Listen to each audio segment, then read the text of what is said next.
Villanova University, one of only 4 schools in the country with 2 Walter Payton Award winners, the highest individual award a player can receive at the FCS level.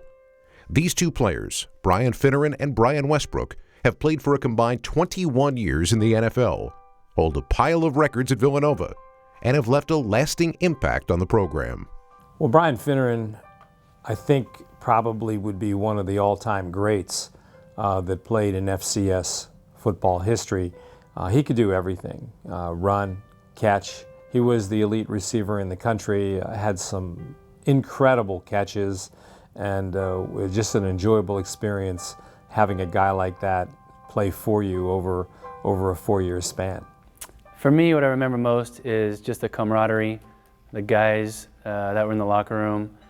The team we had from '94 to '97 when I was there, we just grew as a family over and over. And the good thing for me was that I had my own family at the time. When I got married my junior year and sophomore year in college, and I had 2 little kids by the time I graduated. And just the compassion and support that Villanova University and the football team showed me throughout the course of my career there was unmatched. Yeah, Brian Westbrook and I both won the Walter Payton Award. I won it in '97, I think he won it in maybe '01. And to have 2 guys that close together come out of a school like Villanova and win that Walter Payton Award is pretty phenomenal. Well, Brian Westbrook obviously is a legend, the best running back that ever played at Villanova and one of the very best that ever played in FCS and maybe all of the country. He was an all-purpose player. He could run, he could catch, return kickoffs, punt returns, and he's a guy who could do it all. Well, coming into Villanova, I heard so many things about Brian, and then being able to play with him and saw his work ethic, the things that he did to be able to be the best receiver in the game, the best player at 1AA. It was amazing. The way that he came to practice every day and got better every single day, whether he was hurting with his knee or not. He was a great example of how a professional actually practiced, and then to see the things that he was able to do in the NFL, where there were so many more talented guys out there than Brian. He worked harder than a lot of guys. He stayed longer than a lot of guys, and I'm just proud to be, kind of mentioning the same name and same breath as Brian. But the things that he did at Villanova just paved the way for me, and it showed me how a true professional handles themselves.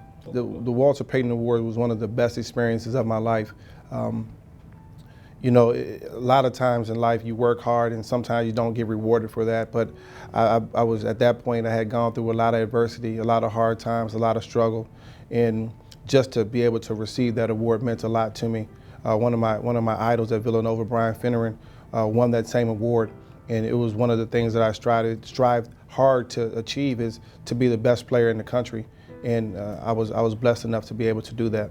Winning the Walter Payton Award was a special deal. When you can get mentioned in the same sentence as a guy like Walter Payton, the sweetness, it was special, and it hit me hard. I remember that banquet that I was at, and I got emotional and spoke about the people that got me to where I was, whether it was my parents or my wife or my teammates. It was just a surreal deal to think about being the #1 offensive player in Division I AA football. It was special.